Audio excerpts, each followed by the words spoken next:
आज कहानी सूरत से है। फैसला गुजराती में है, इसलिए हमने इंडियन एक्सप्रेस के कमाल सैयद की रिपोर्ट और मुस्लिम मिरर में छपी रिपोर्ट की मदद ली है। इस तस्वीर में वो लोग हैं जिन पर 20 साल तक मुकदमा चला कि वे सिमी नाम के प्रतिबंधित संगठन से जुड़े हैं। शनिवार को सूरत के चीफ मजिस्ट्रेट एएन दवे ने 127 लोगों को बाइज्जत बरी कर दिया। 20 साल पहले 27 दिसंबर 2001 को सूरत के राजश्री हॉल में मुसलमानों की शिक्षा के मसले पर एक सम्मेलन बुलाया गया।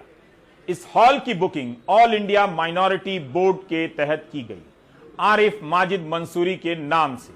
आरिफ माजिद मंसूरी साजिद मंसूरी के भाई हैं।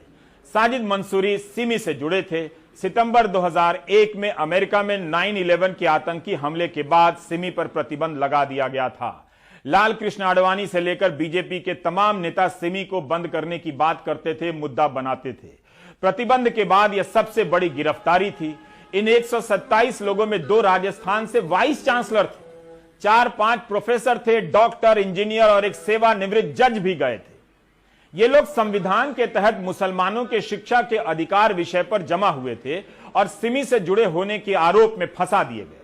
इन सभी को आतंकी कार्यवाही, प्रतिबंधित संगठन से जुड़े होने के आरोप में गिरफ्तार किया गया।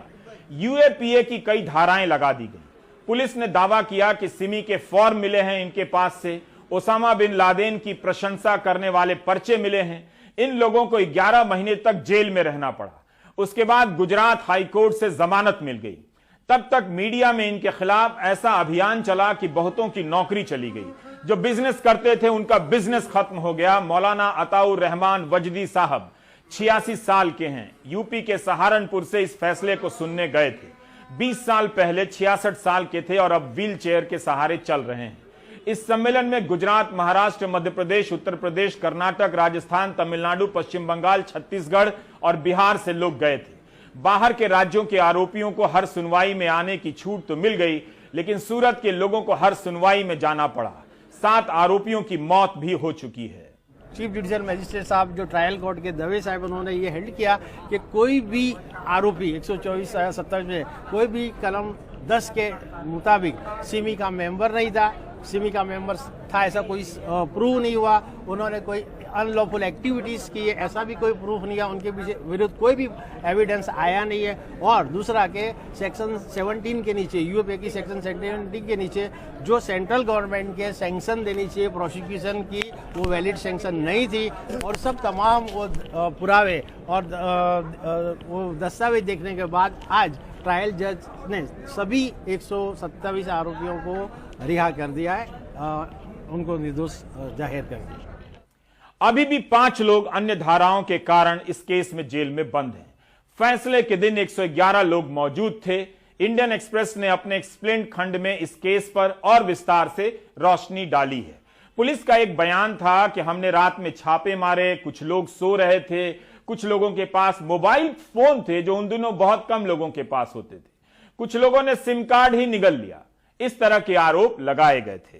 अदालत ने पाया कि सरकारी वकील की दलीलें भरोसे के लायक नहीं हैं कि ये लोग सिमी के आंदोलन को बढ़ावा देने के लिए सूरत में जमा हुए थे। सरकारी वकील यह भी साबित नहीं कर सके कि ये लोग सिमी के सदस्य थे। जब अगस्त 2008 में साजिद मंसूरी को अहमदाबाद धमाके के आरोप में गिरफ्तार किया गया, तब पुलिस ने कहा कि इसकी तलाश 2001 के सूरत केस से ही हो रही थी। यह फरार था। इन धमाकों में 56 लोगों की मौत हुई थी। तब इसके पीछे इंडियन मुजाहिदीन का हाथ बताया गया। एक्सप्रेस ने लिखा है कि गुजरात पुलिस के मौजूदा प्रमुख आशीष भाटिया उस वक्त सूरत के ज्वाइंट कमिश्नर थे। बाद में वे सीरियल धमाके की जांच से भी जुड़े। इस केस में सरकार की तरफ से लड़ने वाले वकील जगपुरुष सिंह राजपूत 2012 में बीजेपी के टिकट पर अहमदाबाद से चुनाव लड़ते हैं और विधायक बन जाते हैं। इधर लोगों की जिंदगी बर्बाद हो जाती है। आतंक के आरोप में 127 लोगों को 20 साल मुकदमे झेलने पड़े हैं।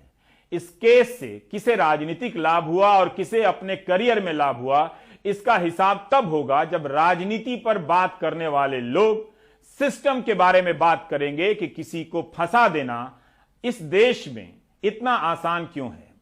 जिस देश में आज भी अवैध रूप से राष्ट्रीय सुरक्षा कानून लगा दिया जाता हो, उस देश में ऐसी खबरों के लिए किसके पास वक्त है। यह जरूर जानना चाहूंगा कि ऐसी खबरों को सुनकर निर्दोष को फंसाने वाले अफसर पार्टी करते होंगे या प्रायश्चित करते होंगे? हम एक दूसरा क्वेश्चन पुट अप करना चाहते हैं सिस्टम पे। जो सिस्टम जिन्होंने कंप्लेन की थी वही हमारे इन्वेस्टिगेशन ऑफिसर थे। लीगली कैसे सही है हमें नहीं मालूम, लेकिन सिस्टम ने जो है उनको ये पावर दिया है। दूसरा, सिस्टम ने 20 साल हमारे ख़राब किए हैं। ये सिस्टम ने 20 साल हमारे कैसे ख़राब किए? हमारी बीवी, बच्चे, हमारे कारोबार, हमारे जॉब्स, इतनी प्रॉब्लम्स जो फेस करनी पड़ी, कितने लोगों को जॉबलेस होना पड़ा, कितनों के कारोबार ख़राब हुए, एक साल तक जेल में रहना पड़ा, हर महीने यहाँ आकर हज़ारों रुपया खर्च करना पड़ा, वकीलों की फ़ीस, ये सारे मामला।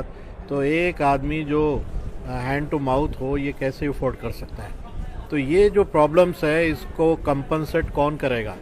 हम ये क्वेश्चन पुटअप करना चाहते हैं कि अगर सिस्टम बेगुनाहों को इस तरह 20-20 साल रगड़ कर अगर जस्टिस देता भी है तो उसके जो लॉसेस है उसको कैसे कंपनसेट किया जा सकता है? सिस्टम के इन सितमों को छेड़ दीजिए आप बस। देश भर में लाखों लोग धर्म की दीवार तोड़कर रोते बिलखते आपके सामने आ जाएंगे। यह इतना बड़ा मसला है। सूरत के केस में ही हर 2 महीने पर सुनवाई होती थी। एक सुनवाई की फीस 7,000, 4 वकील थे। वकीलों को एक मुश्त राशि भी दी गई। आप हिसाब लगाएं कि 20 साल तक एक ऐसे आरोप में 127 लोगों ने किस तरह मुकदमे का खर्च उठाया होगा। इस सुनवाई के दौरान 7 लोगों की मौत भी हो गई। उन्हें तो इंसाफ ही नहीं मिला, न मिलेगा।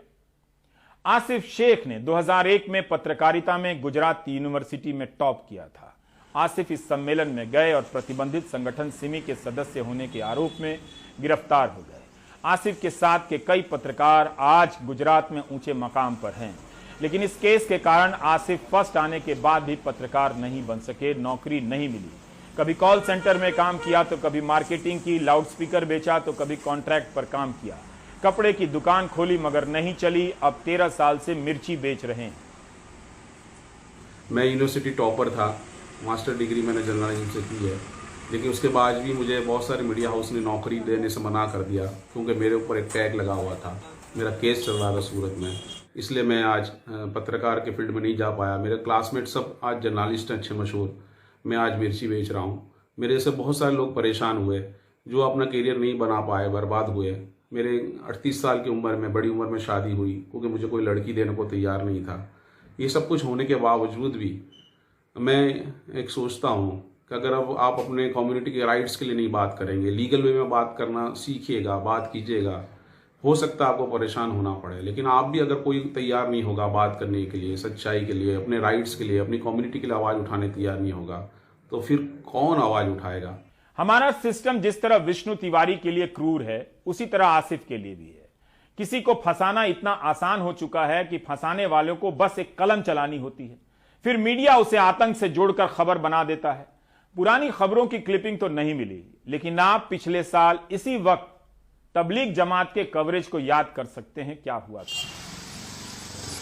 ऑटो रिक्शा चलाने वाले आसिफ सरबती। आसिफ सरबती सूरत में हेल्थ वर्कर के रूप में काम करते थे। सरकारी नौकरी थी। 33 साल के थे उस वक्त जब मुकदमा हुआ। अब 53 साल के हैं। इस केस के बाद निलंबित कर दिए गए और निलंबित होने के कारण 2,000 रुपए महीने ही मिलते रहे, लेकिन पूरी सैलरी कभी नहीं मिली क्योंकि नियम है। सिमी का लेबल चिपकने के कारण ऑफिस के लोग भी आसिफ से दूर हो गए। आर्थिक स्थिति खराब हुई तो आसिफ ऑटो रिक्शा चलाने लगे। प्रोफेसर मोहम्मद अब्दुल का प्रमोशन होने वाला था 2001 में, लेकिन सूरत मामले में जेल चले गए। जोधपुर के रहने वाले प्रोफेसर मोहम्मद अब्दुल जयनारायण व्यास यूनिवर्सिटी में बिजनेस, फाइनेंस और इकोनॉमिक्स पढ़ाते थे।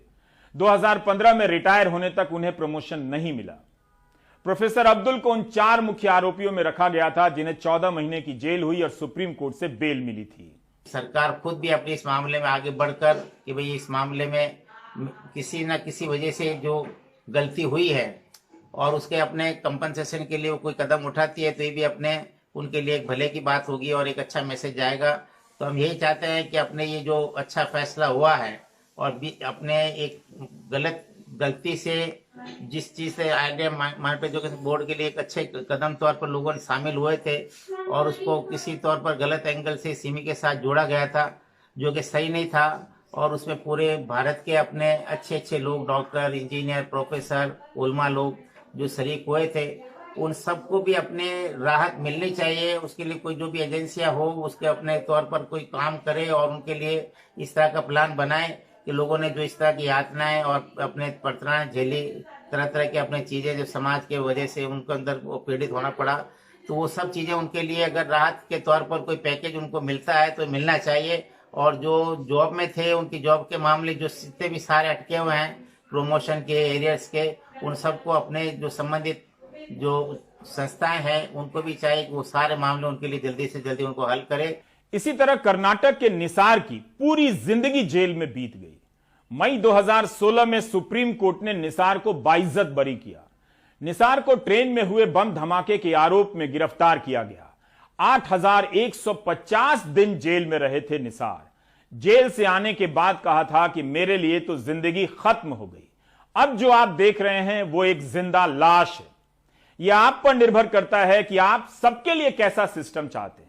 आखिर विष्णु तिवारी, चांद मोहम्मद, आसिफ शेख, निसार जैसे लोग किससे इंसाफ मांगे?